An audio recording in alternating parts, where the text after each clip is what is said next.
Hello and welcome to VOA's Red Carpet. I'm Jackson Vunganyi, and on the show today we bring you the latest news in film, television, fashion, sports, arts and culture from around the world. Let's go. And on the show today, we open with a gala in New York City. The annual gala held by the African American Institute focuses on education and cultural exchanges between Africa and the United States. Our own Czech Tiero was there. Let's check it out. The American Museum of Natural History in New York was abuzz with conversation about building new narrative and celebrating Africa's achievement at an event organized by the Africa America Institute on September 24. To the extent that by exposing Africans to America, they are able, through education, through new possibilities for employment, to actually grow teaching Africa.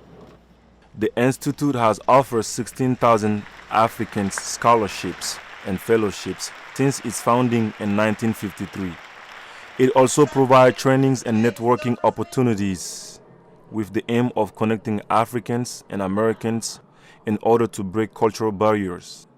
I feel uniquely positioned for that because although I'm American born, my parents are Ghanaian. I feel very much close to the continent. I eat the food, I speak the language, I go back often, and so I want to make sure that even myself personally represent what it means to go back to the continent and to bridge that gap that will be easy to cross once people make their first trip to Africa. In attendance was also Anne-Thérèse Ndong-Jata, a recipient of Distinguished Alumni Award, who said events like this are all about building a bridge between two places with long-standing ties and often troubled history. Ndong-Jata says educational exchange can elevate institutions on both continents. For Africans in general, I believe this is what we're searching for. There is this thirst for learning, for knowledge. And some of our institutions need to really be able to be strengthened by institutions we have here. So other than bring our African brothers and sisters to the United States, it may be a good thing to look at it in the reverse way, where American institutions are twinned with African institutions. And I hope this would be the next phase of this partnership and the collaboration between African American Institute, the universities in America, and the universities in Africa. African American attendees Crystal Jackson agrees, and this year she says specifically mark a special place for her as it commemorates the sad anniversary of the date when Africans were first forced to leave their homeland to become slaves in America. When you think about this year represents the 400th year when enslaved Africans arrived to the United States, I think it's a great opportunity for us to celebrate the contributions of the continent. And I think the only way to truly do that is to be connected to our roots. And so I'm happy to have the opportunity to connect the continent to the United States through the African American community and from Africans from the continent. As a model and the first woman from Angola to win the Miss Universe title, Leila Lopez has supported charities including campaigning against HIV/AIDS and promoting education in her home country. She says those who have gained experience outside the continent should use their skills to give back. So this is something that's something very empowering that they do for us Africans here in America. So I believe that through all this this organization is doing here in America, we can actually lend our voices and let the world know what Africans, what we in Africa need, to make things better for our continent. We're gaining better experience living here, living abroad.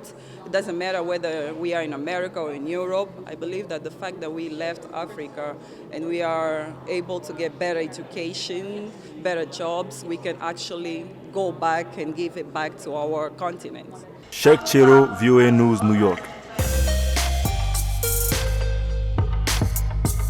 And now let's turn to the big screen.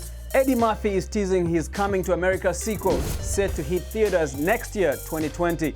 And some of the original stars from the 1988 comedy classic that will be returning include his sidekick Semi, played by Arsenio Hall, and Lisa McDowell, played by Shari Headley. Coming to America is the one movie that I've done.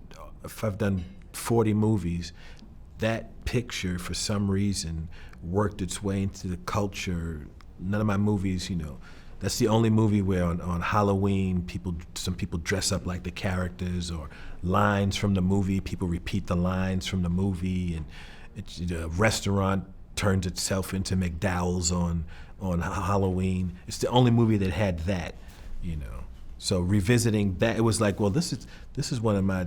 They really loved this movie, and I hadn't done a sequel to it. And if you could figure out a way to kind of connect it, we figured out a smart way to connect the stories, and came up with something really, really cool. So I'm excited about it. Matthew, who played the wealthy Prince Hakim of the imaginary African nation Zamunda, will be reteaming with director Craig Brewer and actors Wesley Snipes, Tracy Morgan, and comedian Leslie Jones. Thanks to new technology, Will Smith's collaborations with filmmaker Jerry Bruckheimer may continue long into the future. The Hollywood star celebrated his 51st birthday with the legendary film producer in Hungary at a special screening of their new film, Gemini Man. Yeah, we've done a lot of movies together. What number is this? I think this is so it's All the Bad Boys. Three Bad Boys. Three Bad Boys, Enemy of the State, and Gemini Man. So 5 movies. 5 movies together, and we're just getting started. And he gets younger all the time. Now he's 23. Now I'm getting digitally younger too. This we'll is never fantastic. lose him. He'll be with us forever. In the movie Gemini Man, Smith plays a hitman who is forced to battle with a clone of himself as a younger man aged 23. It's not my face de-aged. It's from scratch. The digital team created an avatar. That is the 23-year-old 100% digital character. The film is directed by Academy Award winner Ang Lee, who first came across the technology on his 2012 film Life of Pi. Veteran actor Wesley Snipes is reluctantly handing his Blade franchise off to Mahershala Ali.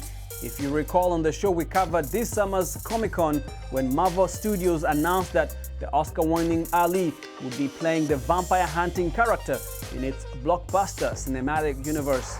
The news came as a surprise to the 57-year-old Snipes, who portrayed the character in 3 successful films, ending with 2004's Blade Trinity. But Wesley Snipes says that he's moving on to new projects, which include, as we pointed out earlier, his upcoming role in Coming to America too. People are very, very sneaky. They try to make it about the actors, and it's not about me and him. I'm happy for him to be considered. I'm happy for them to be looking at him. Flattery, what did they say? Imitation is the best form of flattery. Yeah. So, if it's something that he has acknowledged that he wanted to do, and his family wanted him to do it. So I'm appreciative of, getting the love, and I've created something that others want to carry on and maybe put their own stamp on it. So is it too early to get excited about next year's Pepsi Super Bowl halftime show? Well, not when Jennifer Lopez and Shakira are going to bring the heat. The superstar performers who have had major successes on the pop and Latin charts over the years will perform on February the 2nd, 2020 at Hard Rock Stadium in Florida. Jennifer Lopez said in a statement that ever since she saw Diana Ross fly off into the sky at the halftime show, she has dreamt of performing at the Super Bowl, adding that, quote, "And now it is even made more special not only because it is the NFL's 100th anniversary, but also because I'm performing with a fellow Latina. I can't wait to show what us girls can do on the world's biggest stage." And Shakira says that she's honored to be taking on one of the world's biggest stages in company of a fellow female artist to represent Latinos and Latinas from the US and all over the world. And to top it off, it's her birthday. Jay-Z's Rock Nation company is also co-producing the halftime show as part of its new deal with the NFL. Lopez recently shared photos from her engagement party with Alex Rodriguez, which makes us wonder, could 2020 be her year with both a halftime show and a wedding? Well, stay tuned, we'll let you know. And talking about strong women, Black Panther star Lupita Nyong'o has another project going on in addition to the HBO series Americana. Nyong'o will journey across Benin searching for a forgotten female army in a documentary for British broadcaster Channel 4. Warrior Women with Lupita Nyong'o will explore the Agoji, a group of 4,000 women who fought African and European powers from the 17th to the 19th centuries in the kingdom of Dahomey. Sound familiar? Well, the Agoji army actually inspired the vision for the all-women army in Black Panther. And let's go to Kenya, where Kenyans have crowned their first ever female reality TV president.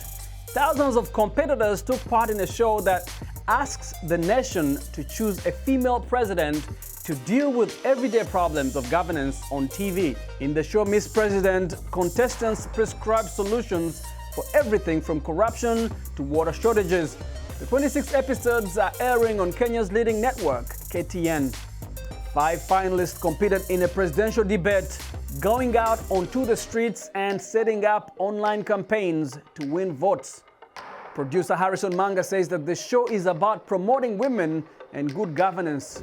We thought about the idea of creating a show that would put on the platform, that is a media platform, women leaders, women who are qualified, women who are intelligent, women who have substance, and who can clearly display the fact that women have just as much leadership capacity and abilities as the men.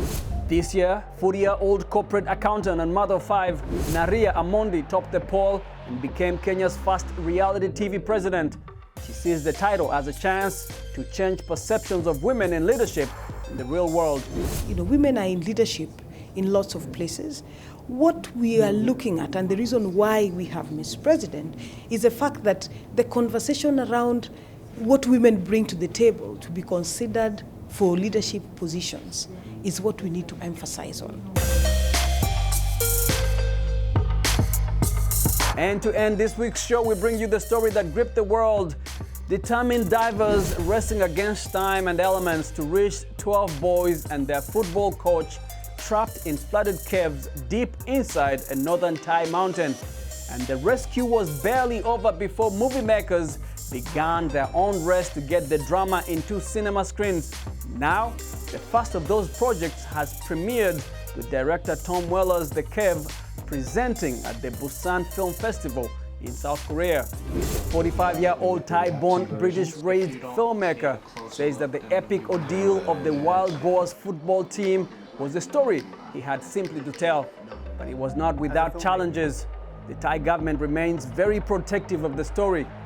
Weller says that he often feared that his production might be shut down. He was barred from speaking to the wild boars or their parents. But luckily, the story was bursting with angles and characters that he found gold in the stories of the rescuers, especially the divers who rallied from around the world. Well, I decided to make a film about the volunteer spirit of the rescue. I felt that other people were pursuing the boys, and Netflix now has the rights to the story from the boys' point of view. So I wanted to tell a very different story from a different approach. So I took the view that this was going to be a story about the people we didn't know about the cave divers who came all the way from across the planet.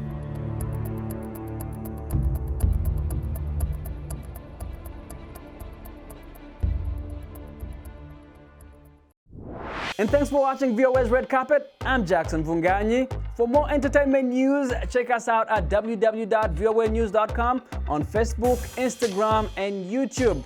Until next time, goodbye everyone.